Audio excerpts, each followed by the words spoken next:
Wait for you. Being the appointed hour, and we're a few minutes late starting tonight due to acquiring some information that we needed for this meeting. So let us call the meeting to order, and we'll have a roll call. Okay, we call the meeting to order at 5:38 p.m.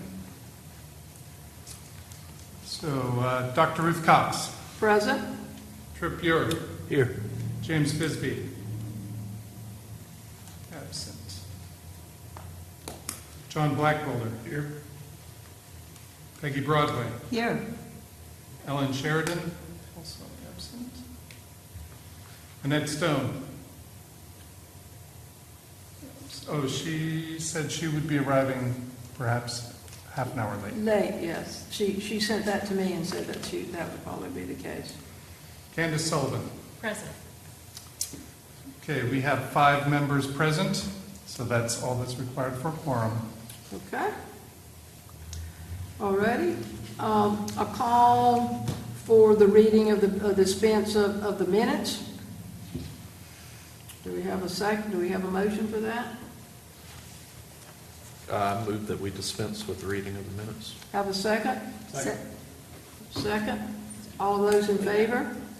Aye. And we have some minutes that we need to approve. Is that right, sir? That's correct. Okay. Minutes for April the 21st, May the 19th, and July the 21st. So, are there any corrections to these minutes, either April, May, or July? I've got a couple little typing things that I can give the staff, or we can go through them, but nothing that affects the content of the minutes. Okay. If you can get them to Matt, they can get that taken care of. Okay. Okay. You can provide that to them. Call for a motion to approve the minutes. I move that we approve the minutes as presented. A second. All those in favor say aye. Aye. Okay. Let me give an introduction to our task here. The Historic Preservation Commission is a public commission appointed by the City of Newman's Board of Aldermen. Chair Cox? Yes. Can we do item number 3 first?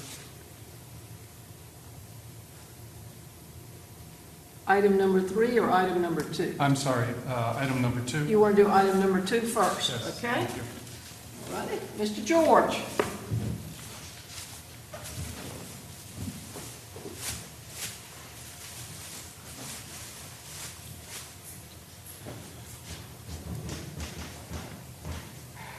We have a certificate of appreciation for you for all of your kindness and working with us here at the commission, and for all your time and good and excellent comments that you have made to help us move forward here in the city of Newman. So I thank you very much. Thank you. Okay. Anybody else want to say anything to Mr. George? We miss you, George. Yeah, thank you, George, for your help.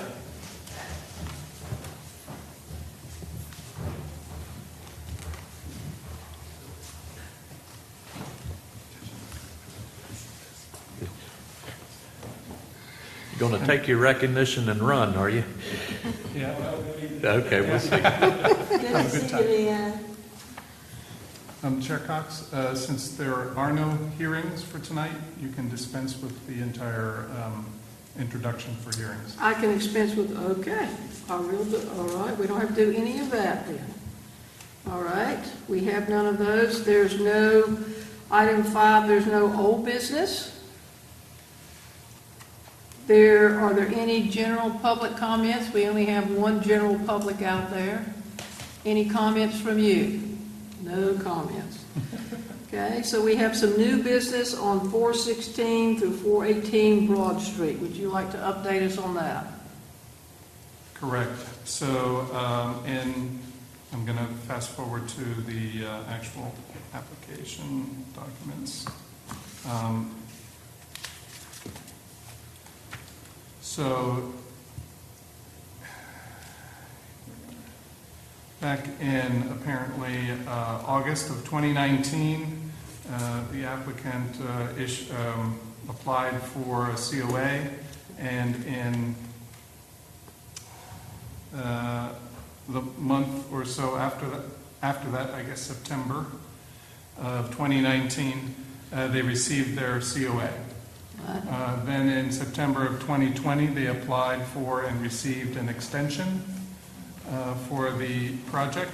Yes. And so now, for a second extension, they're required to get the approval from the HPC board. The prior approval was not required, that the HPC provided that, and so that was done by staff. Okay. And there are no changes of any kind to what was originally approved by the HPC? That's correct. Okay. So there are no changes. So we need a motion being made by a member of the board to have an extension for another year? That would be appropriate, yes. Okay. Can we do it from the date, a year from the date of decision, which I think is in September? Yes, so it won't be a year from today, it will be a year from the date that it would otherwise expire, Okay. which would be September 25th. Thank you. Okay. Does someone want to make a motion? Okay. Does the motion have to say a particular thing about the dates of the dates in it? Yes, Madam Chair. Okay. So when is the date that it's going to expire? So it'll be extended to September 25, 2022. To September 25, 2022. So if you could make a motion to extend that with those dates in it? I make a motion that we extend Certificate of appropriateness. certificate of occupancy for 416 through 418 Broad Street. Certificate of appropriateness. Gotcha. From September 25th, 2021 to September 25th, 2022. Okay, thank you. Second. Is there a second? We have a second. Okay. Any discussion at this time? Okay. All of those in favor say aye. Aye. Any opposed? None. Hearing none. The motion passes. Thank you very much. You're welcome. See you next month. Okey dokey. Is there certificate? So the next item is the HBC Administrator's Report on COAs issued. Here are some majors and the amendments to them. Does anyone have any questions about the majors? There's 3 of them. Anybody, any question about those? We've done those. Seeing none. Are there any minors that you have any questions about? Hearing none. B is a report on the COA extensions issued since the prior regular meeting, and there's none of those. Are there other items or updates that we need to go over? No, not there. Hearing none, seeing none. Is there any other items that we are aware of that are not on the agenda at the moment? I have one. Okay. At previous meetings, you've asked me to contact, or at least investigate, and then contact the owners of the new brick retaining wall at 613 Broad Street. And you can see now on your screens the image that was on Google Street View from 2019. And it shows the configuration of that wall is similar to the one that's actually been reconstructed.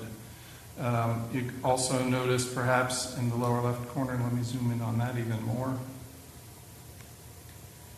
there was very heavy damage for the wall there. And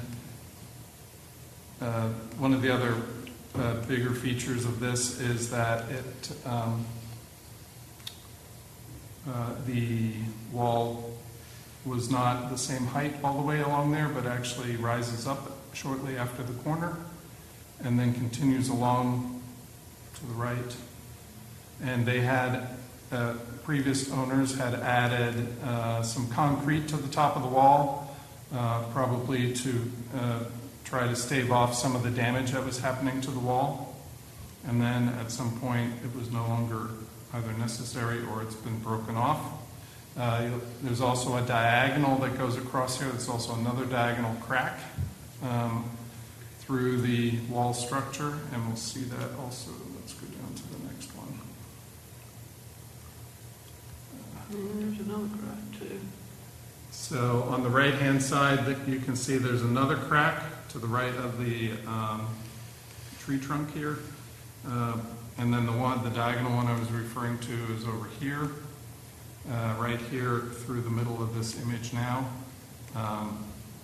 And so all of these are structural failures.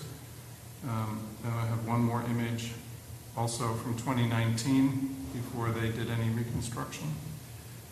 And this one may be a little more, let me zoom out a little bit so you can see, because it's a little too close. On this one, oh no, I knew that was going to happen. It's a little hard to maneuver with this program, but now maybe here you can begin to see the hand function here. Can't just move it up just a tiny little bit, it goes in chunks. So you can begin to see here, now looking at this angle, that the wall was even tipping out at the top. So all those structural failures and the tipping out, the fact that it is a retaining wall, and so there is 4 or 5 feet of soil behind the wall, all of that has kind of caused the wall to be in very bad state. And while the application did say to repair and repoint the wall, the repair has resulted in basically a reconstruction of the wall. So I would have to say there's not really any alternatives at this point for us, and was not really any alternatives for the applicant either at the time, but to do a reconstruction like they did. They in fact rebuilt it with even stronger structure this time around. I believe I saw them building some concrete masonry units behind, or first, basically removing the wall, saving all the bricks, cleaning all the mortar off all the bricks, and then constructing a concrete masonry wall where this wall is, or slightly behind it, and then reconstructing the brick wall as a facing on the concrete block wall. So I would say that the wall is now probably stronger than it was before, and still reused all the same bricks. Okay, thank you for that update. Sure. Do we have any other questions about that from any commission members? So I would just like to know if you still want me to contact them or do anything about this. Well, my only suggestion is I don't take issue with the work that was done or how it was done, but it would have been nice to have been notified before it was done. That's correct. And, you know, that will eliminate any misunderstandings going forward if, you know, if other deviations become evident or necessary. Yes, I think that's a very good suggestion, particularly since they intend on doing a lot of things at this house. You remember they brought that big plan for all the plants, and they're going to put light posts up and gates and stuff. So perhaps it would be good to just remind them, as my colleague suggests, that if they're going to deviate in some way or have to do something more than what they have been approved for, to get in contact with you. And then you can let us know if there's anything we need to know and need to bring back here to the HBC, because they have a lot of work they're going to do at that house. And I think it also goes without saying, we appreciate the work they're doing Right. That would be good, and yes. want to encourage them to continue. Yeah. Any other comments from anyone? Okay? All right, so no other items except for that, no other commissioners' comments at this time that I see are here. Do I have a motion to adjourn? So moved? Do I have a second? Second. All in favor? Aye. Aye. All opposed? None. We can be adjourned. Wow, record meeting. That's it.